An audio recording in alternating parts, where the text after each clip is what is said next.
Hello, this is my review of the Swatch Sistem51, which was just released in the United States in July 2014.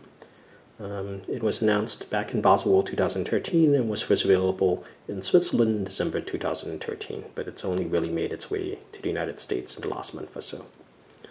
So this is a 42mm watch, and in typical Swatch fashion, it has a plastic case. There's a silicone rubber strap which is water resistant, and it has the advantage that it doesn't seem to attract any lint or dust.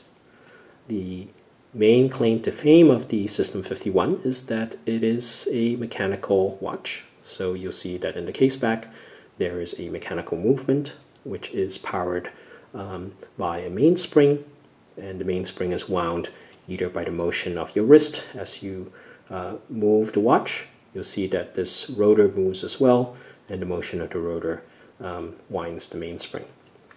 Alternatively, you can directly wind the watch or the mainspring by using the crown here.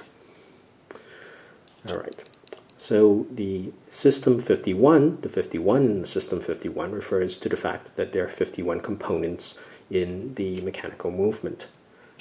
The main claim to fame of the Sistem51 is that it's the first mechanical movement which is fully assembled by machines. So prior to this, even very affordable mechanical watches had some measure of human intervention in the actual assembly. And so this really is the first watch which is fully assembled by machines, first mechanical watch which is fully assembled by machines.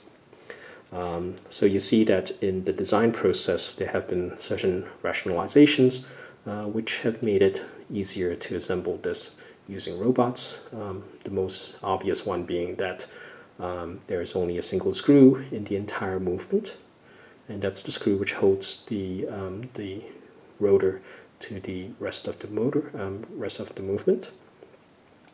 And all the other components are held together using rivets. So the negative implication of using rivets, of course, is that the watch cannot be disassembled without destroying the movement, and so this watch is not serviceable. You'll see that the case back and the crystal themselves are laser welded to each other, and again, in typical Swatch fashion, it's not even possible to disassemble the case without destroying the case.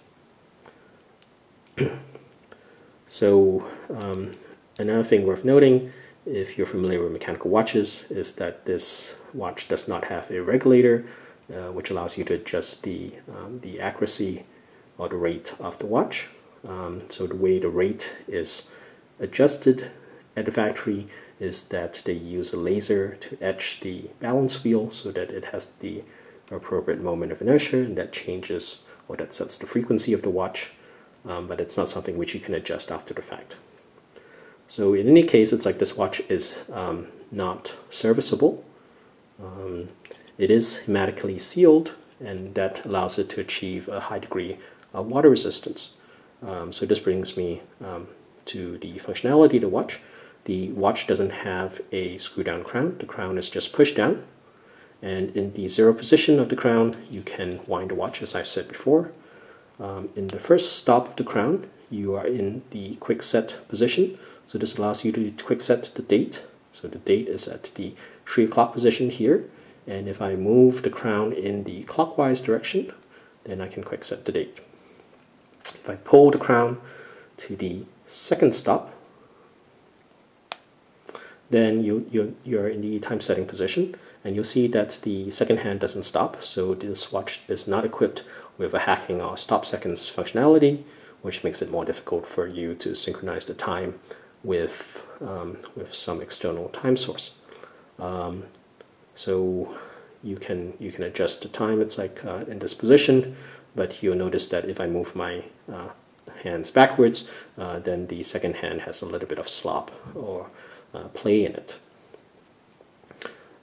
If I move the time past, it's like 12 o'clock, then you'll start seeing that the date wheel is starting to move, and it's not really, so you can see that the date wheel is starting to transition, and it's not really until about 1:35 or so that the date wheel fully moves over. So this does not have a instantaneous date change functionality. And another thing I've noticed is that occasionally when I've set the correct time on the minute hand and I push the crown back, occasionally the minute hand moves as well. So you can see that it moved very, very slightly here. So in any case, this is the Swatch Sistem51. Its main claim to fame is that it's an affordable Swiss watch, which is made fully by robots. It's the first mechanical watch to be fully automated in its manufacturing process. And it's 100% Swiss made, which is significant because most Swiss made watches usually have some measure of components which are imported, because the legal requirement for the term Swiss made is that the watch is assembled in Switzerland, and at least 51% of the value of the components is of Swiss origin.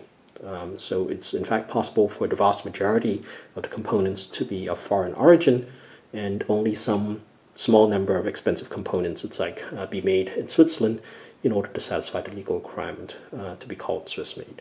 So this Swiss watch is unusual in the sense that it's 100% Swiss made and it's extremely affordable.